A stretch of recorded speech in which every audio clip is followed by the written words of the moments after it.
ادھر lock down سختی سے کریں آپ؟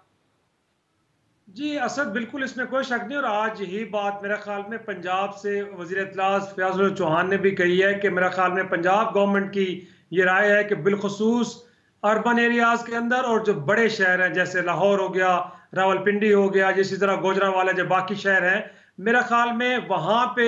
وہ چاہ رہے ہیں کہ لاک ڈاؤن کی کیفیت ابھی برقرار رہنی چاہیے، کیونکہ وہاں پہ بڑی مارکیٹس ہیں، بڑے شاپنگ مالز ہیں، وہاں پہ کراؤڈنگ کا ایک ایلیمنٹ جو ہے وہ بڑا ویزیبل ہے، ہو سکتا ہے۔ جبکہ دیکھا جائے تو رورل ایریاز کے اندر تو ابھی بھی اسد کوئی ایک لاک ڈاؤن کی کیفیت نہیں ہے، لوگ وہاں پہ فریلی موو بھی کر رہے ہیں، کچھ زیادہ نہیں ہے، کم از کم بازاروں کی حد تک ضرور ہے، ادروائز میرا خیال میں اس طرح کی کیفیت نہیں ہے جیسے کہ شہروں میں ہے۔ تو یہ ضرور ہے، شروع میں میرا خیال میں حکومت نے یہ ٹرم لے کے آئی تھی کہ سمارٹ لاک ڈاؤن، اور سمارٹ لاک ڈاؤن کا مطلب یہی تھا کہ وہ ایریاز کے جہاں پہ اس وائرس کا زیادہ سپریڈ ہے ان ایریاز کو آئیڈینٹیفائی کیا جائے، اور کیا بھی جا رہا ہے۔ میرے خیال میں حکومت کے پاس وہ اسٹیٹسٹکس ہیں کہ جس سے ان کو یہ پتہ چلتا ہے کہ اسلام آباد ہو، لاہور ہو، کراچی ہو یا اور بڑے شہر ہوں کہ کہاں سے کیسز زیادہ آ رہے ہیں۔ تو میرے خیال میں جب آپ نے ایریاز کو آئیڈینٹیفائی کر لیا ہے، اگر وہ پورا شہر ہے یا شہر کا کوئی علاقہ ہے، تو میں سمجھتا ہوں کہ ان ایریاز کو اسٹرکٹ لاک ڈاؤن کے نیچے رکھا جائے اور باقیوں کو پارشلی یا پھر ریلیکس کر دیا جائے، تو یہ اسٹریٹجی ہو سکتی ہے۔ اور کاروبار کے حوالے سے بھی ہم یہ کہیں گے، بالکل اس میں کوئی شک نہیں ہے کہ طبی ماہرین کی رائے کو بہرحال ہمیں مقدم سمجھنا چاہیے، اور جہاں جہاں بھی ہم سمجھتے ہیں کہ انڈسٹریل ایریا کو کھولنا ناگزیر ہے، بزنس کو کھولنا ناگزیر ہے، تو پھر جو آپ نے ایس او پیز بنائے ہیں ان کے اوپر بڑی سختی سے عمل درآمد ہونا چاہیے۔ لیکن بدقسمتی کی بات ہے اسد، آپ بھی جانتے ہیں، میڈیا میں چیزیں رپورٹ بھی ہوئی ہیں کہ بالخصوص رمضان کے مہینے میں جو مساجد کے لیے آپ نے ایس او پیز بنائے تھے، یہ کہا جا رہا ہے کہ 80% مساجد اس کے اوپر عمل درآمد نہیں کر رہی۔ تو میں بار بار کہہ رہا ہوں کہ پاکستان کے اندر سوشل رسپانسبلٹی کا انڈیکیٹر ویسے بڑا لو ہے، تو لوگوں کو یہ سمجھنا چاہیے، حکومت عمران خان صاحب یہ بالکل ٹھیک بات کر رہے ہیں اسد، کہ ڈنڈے کے زور پہ ایس او پیز کے اوپر عمل درآمد نہیں کرایا جا سکتا۔ لوگوں کو خود بھی احساس ہونا چاہیے کہ ان کی اپنی زندگیاں خطرے میں ہیں، خدا نہ خواستہ اگر وہ لاپرواہی کا مظاہرہ کریں گے تو وہ خود اتنی بڑی مصیبت میں پڑ سکتے ہیں جس میں ان کی جان جا سکتی ہے۔ تو اس میں لوگوں کو بھی اپنی رسپانسبلٹی کا مظاہرہ کرنا پڑے گا۔ میں شرازی صاحب اس پر واپس آنا چاہوں گا، اور خصوصی طور پہ جو آپ نے بات کی مساجد والے کے 20 نکاتی اعلامیہ بھی تھا۔ ابھی ذرا تعلیم کے شعبے کے بارے میں بات کرتے ہیں۔ ہمیں جوائن کر رہے ہیں پروفیسر ڈاکٹر ضیاء القیوم صاحب، وائس چانسلر ہیں علامہ اقبال اوپن یونیورسٹی اسلام آباد کے۔ بہت شکریہ جناب شو میں شامل ہونے کا۔ پروفیسر ضیاء صاحب یہ بتائیے گا کہ آپ کا تجربہ کیا رہا ہے، جو کچھ پابندیاں لگائی گئی ہیں تعلیمی اداروں پر، اور اب یہ بھی کہہ دیا گیا ہے حکومت وقت کی جانب سے کہ 9 مئی کے بعد لاک ڈاؤن لفٹ تو ہوگا لیکن تعلیمی ادارے 15 جولائی تک بند رہیں گے۔ آپ کا تجربہ کیا رہا ہے، اور اگلا جو ایکیڈیمک ایئر ہے اس پر کیا اثرات دیکھنے کو ملیں گے؟ بہت شکریہ سر، اس پہ مجھے آپ موقع دینے کے لیے، گفتگو کرنے کے لیے۔ گزارش یہ ہے کہ دیکھیے جس پینڈیمک سچویشن میں ہم ہیں، ظاہر ہے زندگی کے سارے معمولات جو ہیں وہ ریڈیفائن ہو رہے ہیں، ہمارے ذاتی زندگی سے لے کے اور باقی ہمارے سوشل لائف تک کے سارے جو بھی پہلو ہیں۔ اور تعلیم اور صحت میں عمومی طور پہ یہ کہتا ہوں، اور آپ اتفاق کریں گے کہ یہ دو ایسے شعبے ہیں جو سب سے زیادہ افیکٹ ہوتے ہیں جب بھی کوئی کیٹاسٹرافک سچویشن اس طرح کی آتی ہے۔ ہم نے جو پہلی سچویشن رہی، میں کچھ بھی رائے اپنی دینے سے پہلے یہ کہوں گا کہ دیکھیے ظاہر ہے جان سے زیادہ اس کو بچانے سے زیادہ بڑی ذمہ داری اور کوئی نہیں ہو سکتی۔ جو یہ حالات ہیں جس میں اس وائرس کے جو اسپریڈ ہے، چونکہ وہ کانٹیکٹ سے اسپریڈ ہوتا ہے، تو ظاہر اس کے علاوہ اور کوئی چارہ نہیں کہ کلاس روم میں بہرحال جب 50 یا 60 بچے بیٹھتے ہیں تو ایون بعض اوقات کلاس روم سائز کی وجہ سے بھی سوشل ڈسٹینسنگ کے یہ پیرامیٹرز امپلیمنٹ کرنے بعض اوقات ممکن نہیں رہتے، سو شاید تعلیمی ادارے بند کرنے کے علاوہ ہمارے پاس فی الحال کوئی چارہ نہیں تھا۔ لیکن دیکھیے پوری دنیا میں سر یہ ہوا ہے، کیونکہ یہ وبا پوری دنیا میں ہے، اور اگر آپ دیکھیں ہارورڈ کو دیکھیں، آپ کیلیفورنیا کو دیکھیں، یو ایس میں جو بڑی بڑی یونیورسٹیاں ہیں، یا ایون آپ انگلینڈ میں آ جائیے، تعلیمی ادارے بہرحال اور یونیورسٹیاں تک خیر سارے بند ہیں۔ میں بریفلی آپ سے کہوں، مثلاً پچھلے دنوں میری کسی سے بات ہوئی اور انہوں نے کہا کہ یونیورسٹی آف ایڈنبرا میں انہوں نے جو اپنا انڈر گریجویٹ کا پورا پروگرام ہے انڈر گریڈ کا، وہ آن لائن کر دیا۔ میں پچھلے دنوں ایک آرٹیکل پڑھ رہا تھا جس میں انہوں نے کہا کہ ایون جو یو ایس میں بہت یونیورسٹیاں ہیں وہ اپنا ایون فال جو سیمسٹر شروع ہوگا فرام سپٹمبر، اس پہ بھی غور کر رہے ہیں کہ شاید وہ فزیکلی اسٹوڈنٹس کو کیمپس پہ آنے کی اجازت نہ دیں۔ تو یہ تو ایک گریوٹی آف سچویشن ہے جو ورلڈ اکراس ہے. لیکن اس کے ساتھ جو باہر لوگوں نے کیا ہے اور جو پاکستان میں بھی ہم کچھ حد تک کر پائے ہیں، لیکن میرا خیال ہے اس پہ زیادہ ایفرٹ کرنے کی ضرورت ہے. جو پریپیئرڈنیس والا فیز ہم باقی جگہوں پہ بات کرتے ہیں، وہ تعلیمی اداروں میں اس کے کرنے کی ضرورت ہے، جس کا ایک اظہار میں سمجھتا ہوں میری یونیورسٹی نے اس میں کچھ کردار ادا کیا. منسٹری آف ایجوکیشن کے ساتھ مل کے شفقت محمود صاحب کی ڈائریکشن پہ اور پرائم منسٹر صاحب کی ٹیلی اسکول کا آغاز کیا گیا. جو اسکول کے بچے ہیں، جو فیڈرل ایجوکیشن کے ادارے ہیں، فیڈرل ڈائریکٹوریٹ کے، وہاں پہ بچوں کو گریڈ 1 سے گریڈ 12 تک اس کا کچھ لرننگ کانٹینٹ ہماری یونیورسٹی نے مہیا کیا ہے، اور کچھ کانٹینٹ جو پرائیویٹ کانٹینٹ پارٹنرز ہیں انہوں نے دیا ہے، اور اس کے پیکج ایک بنا کے ہم پی ٹی وی کے ذریعے سے صبح 8 بجے سے لے کے شام 6 بجے تک اس کی نشریات چل رہی. تو یہ ایک پہلو ہے جہاں پہ ہم اسٹوڈنٹس کو بہرحال انگیج کر رہے ہیں تاکہ ان کا تعلیمی حج نہ ہو. یونیورسٹیوں میں اس پہ میرا کمپیوٹر سائنس میرا سبجیکٹ بھی ہے، اور میں بہرحال اس پہ خاصا میرا اپنا کام بھی ہے ای لرننگ پہ. اس میں بھی ہمیں جو پریپیئرڈنیس والا فیز ہے، ہمیں لوگ بہت سارے فورمز کہہ لیں میڈیاز یوز کر رہے ہیں، اسکائپ یوز کر رہے ہیں، زوم یوز کر رہے ہیں، ٹیمز یوز کر رہے ہیں، جس کے ذریعے سے ٹیچر صاحبان کچھ یونیورسٹیوں میں بچوں کو انگیج کرنے کی کوشش کر رہے ہیں کہ لرننگ مٹیریل کی طرف بھیجا جائے. ایک اسٹاپ گیپ ارینجمنٹ کی حد تک تو یہ بات درست ہو سکتی ہے، لیکن میرا خیال یہ ہے کہ ہمیں اسپیسیفکلی ڈیزائنڈ اپلیکیشنز کو ایکوائر کرنا چاہیے، وہاں پہ اپنی یونیورسٹیوں میں لے کے آنا چاہیے، جو نہ صرف کوالٹی آف ایجوکیشن کو سرٹن کر سکیں، کیونکہ اس میں جو اکیڈیمک ایکٹیویٹیز ہیں ان کی آڈیٹنگ اور مانیٹرنگ کے پروویژنس موجود ہوتے ہیں، لیکن اسی کے ساتھ جو کنٹینٹ ہم فیس ٹو فیس موڈ میں پڑھا رہے تھے وہ منوان اسی طرح سے ایک آن لائن موڈ میں نہیں پڑھایا جا سکتا، اور ان اساتذہ کرام کی ٹریننگ بھی ریکوائرڈ ہے اس طرح کا کنٹینٹ ڈیلیور کرنے کے لیے، اور پھر اس طرح کا کنٹینٹ بنایا جائے.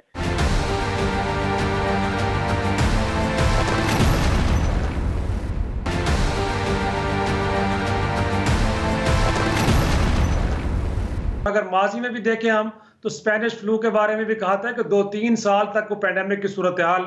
رہی تھی. تو آپ کیا سمجھتے ہیں، آپ فاصلاتی نظام تعلیم سے وابستہ ہیں، تو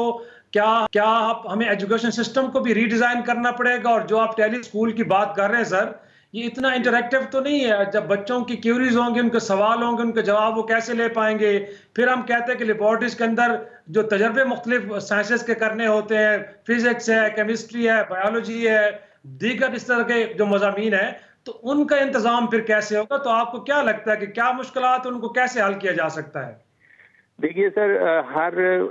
اگر ہم اس کو یہ پینڈیمک اور اس کی جو مسائل ہیں وہ اپنی جگہ پہ، ہمیں اس میں سے بھی بہرحال اپرچونیٹیز تلاش کرنے کی ضرورت ہونی چاہیے. اور میں جس ڈومین میں ہوں، آپ نے بڑی مناسب اور ریلیونٹ پرٹیننٹ بات کی ہے سر، کہ ایک تو یہ ہے کہ میں فاصلاتی نظام تعلیم میری یونیورسٹی کا پرائمری مینڈیٹ ہے. ایون ہم نے اپنے آپ کو ایوالو کیا ہے. پہلے ہم پرنٹڈ مٹیریل، آج سے کچھ عرصہ پہلے تک ہم بھیجتے تھے بچوں کو پرنٹ کر کے، ہم نے اس کو ڈیجیٹائز کیا ہے. ہم نے ایک لرننگ مینجمنٹ سسٹم یونیورسٹی میں ایوالو کیا، اور جس ٹیلی اسکول کی ایک دقت کا آپ نے اظہار کیا، بالکل درست بات ہے، جس پہ پہلے دن ہم نے بھی سوچا کہ یہ ٹی وی پہ جو بھی اس طرح کی ٹرانسمیشنز ہیں وہ سنکرنس موڈ میں کبھی بھی کمیونیکیشن نہیں ہے. بچوں کا فیڈ بیک نہیں لیا جا سکتا، ان کے سوالات نہیں لیے جا سکتے، ان سے انٹریکشن نہیں دیا جا سکتا، جس پہ بہرحال ہم آج کل اس پہ کام بھی کر رہے ہیں کہ اس کمپوننٹ کو کس طرح سے اس کے ساتھ آگمنٹ کیا جا سکتا ہے. لیکن جو بات پھر میں واپس اپنی بات پہ آ کے یونیورسٹیوں والے میں اگر آؤں، تو جو لرننگ مینجمنٹ سسٹمز کی میں بات کر رہا ہوں، اس میں سنکرنس اور اے سنکرنس دونوں موڈز میں ٹیچنگ کی جا سکتی ہے. لرننگ مٹیریل بھیجا جا سکتا ہے، اس پہ آن لائن اسیسمنٹس کی جا سکتی ہیں، اس میں بلاگز اویلیبل ہیں، اس میں ڈسکشن فورمز اویلیبل ہیں. تو انٹریکشن کے مینز اور میکنزمس بھی اویلیبل ہیں. یونیورسٹیوں کو بہرحال اس کی طرف آہستہ آہستہ سے سوئچ کرنا چاہیے. اور ساتھ جو آخری ایک بات آپ نے کہا کہ جو پریکٹیکل کی اور سائنس کے مضامین ہیں، میری آج صبح ہی ایک دوست ہیں ہمارے کمپیوٹر سائنس کے پروفیسر ہیں انگلینڈ میں ایک یونیورسٹی میں، میں نے 4-1 مہینے پہلے بھی ان کے ساتھ ایک کمپنی کو وزٹ کیا تھا. آج کے دور میں سر یہ بھی ناممکن نہیں رہا. ورچوئل ریالٹی اور آگمنٹڈ ریالٹی کے کانسیپٹس کو یوز کرتے ہوئے آج ایسا لرننگ مٹیریل بنایا جا رہا ہے جس میں جب آپ ایون یہ والے پریکٹیکلز اگر وہاں پہ بچوں کو اس V R A R based content کے ڈیولپمنٹ اسٹریٹجی کے ساتھ بناتے ہیں، تو آپ اسی طرح محسوس کرتے ہیں جیسے اس کے نام سے بھی آپ کو اندازہ ہوتا ہے کہ آگمنٹڈ ریالٹی یا virtual reality, as if you are performing those experiments on your own, ایک ریئل ورلڈ میں. تو اس پہ بھی میری یونیورسٹی نے کام کرنا شروع کیا ہے، اور ہم وہ ریسورسز انشاءاللہ گریجولی ڈیولپ کر کے پاکستان کے باقی اداروں کے لیے بھی انشاءاللہ انیبل کریں گے. اچھا پروفیسر ضیاء صاحب، آپ نے بالکل ٹھیک کہا کہ اس میں پھر کچھ ایشوز ہو جاتے ہیں انٹریکٹیوٹی کے، اور اس کمپوننٹ کو آپ مزید مضبوط کر رہے ہیں. جو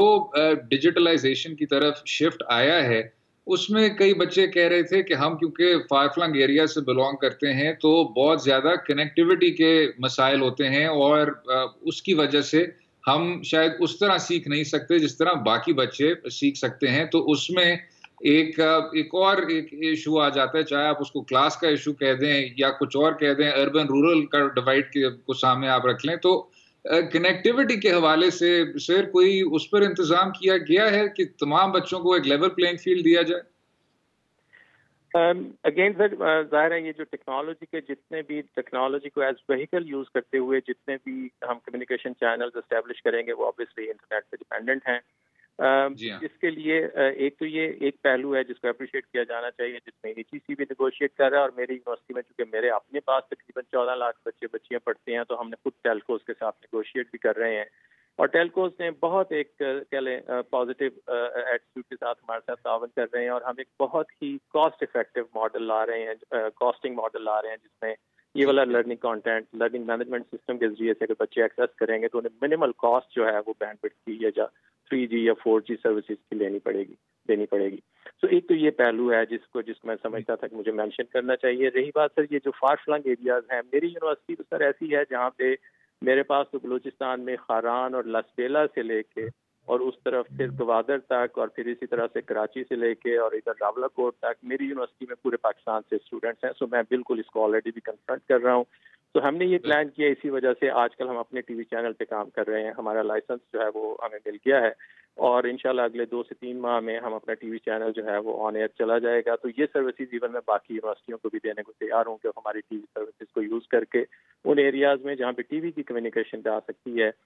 وہاں پہ بچوں کو لرننگ مٹیریل اس طرح سے دیا جا سکے. اور تیسرا کمپوننٹ بہرحال وہ ہے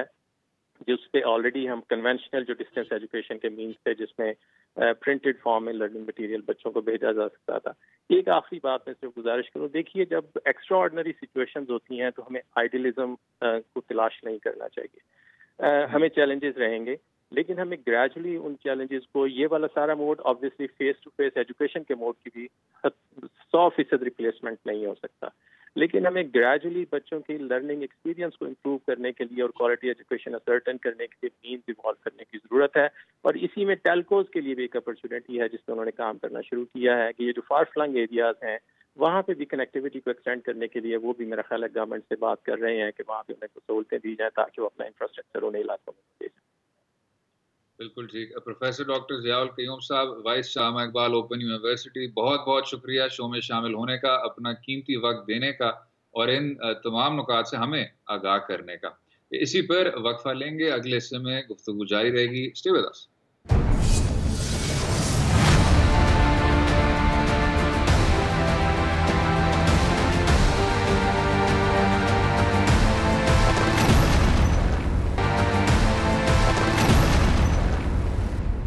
دورہ تعلیم کے شعبے سے ہٹ کے بات کریں گے ان تمام پاکستانی شہریوں کی جو سمندر پار کوشش کر رہے ہیں پاکستان واپس آنے کی، اور حکومت وقت کے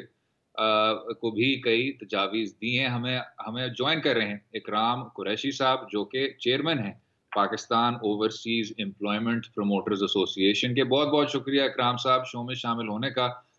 یہ بتائیے گا جناب، یہ جو سلسلہ شروع ہوا چین سے اور حکومت وقت کی جانب سے بہت سختی کی گئی کہ وہاں ہی جو اوورسیز پاکستانیز تھے چین تک ہی محدود رہیں، اور پھر اس کے بعد کسی پالیسی کے ذریعے ان کو واپس آنے دیں گے. پھر ہم نے دیکھا کہ ٹرکی میں بھی اس طرح کے شہری تھے، سینٹرل ایشین ممالک میں تھے، اور جو اس طرح کا سینٹر تھا اس میں اضافہ دیکھنے کو ملا. کس طرح دیکھتے ہیں اکرام صاحب اس مسئلے کو، اور اس کا سب سے کنسٹرکٹیو حل کیا ہو سکتا ہے؟ Thank you very much. میں اصل میں پاکستان اوورسیز امپلائمنٹ پروموٹر کا last year I was the centre chairman, اور فیڈریشن آف پاکستان کا اسٹینڈنگ کمیٹی کا میں اس وقت چیئرمین ہوں فار اوورسیز. اچھا، اس میں دیکھیں GCC ممالک میں بہت بڑی ورک فورس ہے پاکستانیوں کی جو کہ پاکستان سے گئے ہوئے ہیں. ان میں سب سے زیادہ تعداد سعودی عربیہ کی ہے، اس کے بعد UAE اور اس کے بعد عمان ہے. اس وقت تقریباً تمام ممالک سے ہم لوگ جو ایکسپیکٹ کر رہے ہیں 1 لاکھ سے زیادہ پاکستانی واپس آنے کے لیے تیار ہیں یا وہ واپس آنے کے لیے بالکل ریڈی بیٹھے ہوئے ہیں۔ اس وقت سعودی عربیہ میں تقریباً 130 کے لگ بھگ پاکستانی ورکر افیکٹ ہوئے ہیں کورونا سے، تقریباً 30 کے لگ بھگ ان کی اموات بھی ہو چکی ہیں۔ یہ چیز ابھی تک جس طریقے سے پاکستان میں انسرٹن ہے کہ اس کا پھیلاؤ کس سٹیج پہ جائے گا، ابھی تک جی سی سی ممالک میں بھی اسی طرح ہی اس کو انڈر کنسیڈریشن رکھا گیا ہے۔ لیکن انہوں نے جس طریقے سے کرفیو لگایا، جس طریقے سے انہوں نے اس کو امپلیمنٹ کیا، اس میں یہ تھا کوئی بندہ باہر نہیں نکل سکتا تھا، ٹوٹل لاک ڈاؤن تھا۔ ابھی بھی 9 سے لے کے 5 بجے تک اوپن ہے مارکیٹس، چھوٹی مارکیٹس، ناٹ بڑی پبلک پلیس نہیں۔ مکہ مکرمہ میں ابھی بھی 24 آورز کا کرفیو ہے۔ اچھا، اس وقت تقریباً 17,000 کے قریب پاکستانی رجسٹرڈ ہیں پاکستانی کونسلیٹ میں۔ اسی طرح یو اے ای سے بھی بہت بڑی تعداد، جو کہ کل شاہ محمود قریشی صاحب نے اپنے ویڈیو لنک کے اوپر یا پاکستانی کمیونٹی کے ساتھ شیئر کیا، جن کی تعداد 50,000 سے زیادہ انہوں نے بتائی ہے۔ اچھا، رجسٹرڈ لوگوں میں زیادہ تر ان لوگوں کو انہوں نے پریورٹی دی ہے جو سخت بیمار ہیں، کچھ لوگ ڈیالسس پہ ہیں، کچھ لوگ فیملی ویزے پہ ہیں، کچھ لوگ سکیٹرڈ فیملیز پہ ہیں، کچھ لوگ وہ ہیں جو بالکل جن کی وہ اپنا کہہ لیں کہ بزرگ ہیں، جو چل پھر نہیں سکتے، ان کو انہوں نے پریورٹی دی ہے۔ لیکن اس حالات میں ابھی تک ہم ویٹ کر رہے ہیں، جو دہاڑی دار ہیں، جو مزدور ہیں، جو آزاد ویزوں کے اوپر گئے ہوئے ہیں، ان کی تعداد اس سے کہیں زیادہ ہے۔ لیکن ان لوگوں کو پاکستانی کمیونٹی، پاکستانی ایمبیسی وہ ان کو سمجھا رہی ہے کہ پاکستان ابھی نہ جائیں، ویٹ کریں، ویٹ اینڈ سی، دیکھیں حالات بہتر ہو جائیں گے، شاید آپ کو واپس جابز کے اوپر وہ رکھ لیں، یا پھر سعودی گورنمنٹ یا جی سی سی کنٹریز نے اپنے پورٹل بھی دیے ہیں، جو ان کا بہت بڑا، میں کہوں گا ایک ہماری منسٹری کے ساتھ مل کے ایک یہ لائن انہوں نے سیٹ کی ہے کہ جو لوگ ان امپلائڈ ہوئے ہیں وہ اپنے ان ممالک کے پورٹل کے اوپر اپنے آپ کو رجسٹرڈ کرائیں۔ کسی بھی کمپنی کو، کسی بھی اسپانسر کو اپنے فیلڈ کے، اگر اس فیلڈ کے لوگ چاہیے ہوں گے، وہ ان کو پریورٹی دیں گے، انسٹیڈ آف دس کو وہ باہر سے لوگ لے کے آئیں۔ اچھا، ان سب حالات میں میرے صاحب یہ بتائیے کہ یہ جو جی سی کنٹریز کا جو رویہ ہے، یہ پاکستان سے متعلق کیسا ہے؟ پاکستان میں ہزاروں لوگ بے روزگار ہو کے واپس آ رہے ہیں، یا پھر ہندوستان سے بھی، بنگلہ دیش، سری لنکا، دیگر ممالک سے بھی وہاں پہ ایک اچھی خاصی ورک فورس کام کر رہی ہے، کیا وہاں سے بھی لوگ واپس جا رہے ہیں؟ اور ساتھ میں یہ بھی بتائے گا کہ جب یہ 1 لاکھ اس سے زیادہ کی تعداد میں بے روزگاروں کے لوگ واپس آئیں گے تو اس سے جو ترسیلات زر ہے، کیونکہ بہت بڑا وہاں سے لوگ بھجواتے ہیں ترسیلات زر، تو اس پہ کتنا کوئی امپیکٹ آئے گا؟ وہ فگر آپ کے پاس ہیں کچھ؟ یہ دیکھیں، کل جو ہے نا، کل ہی آپ کی ٹی وی کے اوپر ٹکٹ چل رہا تھا کہ 1 لاکھ سے زیادہ لوگ جو ہے وہ پاکستان آ رہے ہیں، ٹھیک ہے۔ اس کے علاوہ یہ بھی ہے کہ آپ نے یہ پوچھا کہ اپنا ان لوگوں کا کیا بنے گا یا باقی ممالک کے ساتھ کس طریقے سے کر رہے ہیں۔ یہ نہ پاکستان کے لیے نہیں ہے، انڈیا کی بہت بڑی تعداد ہے، بنگلہ دیش کی بہت بڑی تعداد ہے جو اسی چیز کے لیے افیکٹ ہوئی ہے۔ میرا خیال ہے کہ شاید پاکستان کو پھر بھی شاید وہ پریورٹی دیں، لیکن یہ ہے کہ یہ ایک ایسی سچویشن ہے، ایک ہنگامی سچویشن ہے، ایمرجنسی کی سچویشن ہے، جس میں تمام ممالک کے لوگ جو سعودی عربیہ میں جی سی سی کنٹریز میں کام کر رہے ہیں وہ افیکٹ ہوئے ہیں۔ اب مسئلہ یہ ہے کہ سب سے پہلے ان ممالک نے اپنے اندرونی معاملات کو دیکھنا ہے، اپنے اندرونی معاملات کو دیکھنے کے بعد دین دے ول ڈیسائیڈ کہ ہم نے کس کیپیسٹی کے کس کیٹیگریز کے لوگ ہم لوگوں نے رکھنے ہیں۔ پھر ممکن ہے یہ تعداد وقت کے ساتھ ساتھ اس میں اضافہ بھی ہو۔ اچھا، سب سے بڑا مسئلہ اس وقت یہ ہے کہ فلائٹس کا آپریشن نہیں ہو رہا۔ اس وقت کیا ہوا ہے کہ وہ فلائٹس جو سعودی عربیہ کے لیے، وہ فلائٹس جو یورپ گئی ہیں پی آئی اے کی، واپسی پہ انہوں نے سعودی عربیہ کے 2 فلائٹس انہوں نے سعودی عربیہ کے لیے دی ہیں، جس میں 250 اور 500 لوگ واپس ٹریول کر چکے ہیں۔ لوگ ویٹ کر رہے ہیں فلائٹس کا، یہ لوگ پھنسے ہوئے ہیں۔ اس وقت اوورسیز پاکستانی کی مدد کرنا، اوورسیز پاکستانی کی ہیلپ کرنا، یہ اس وقت موقع ہے۔ اچھے وقت میں تو پرابلم کوئی نہیں ہے،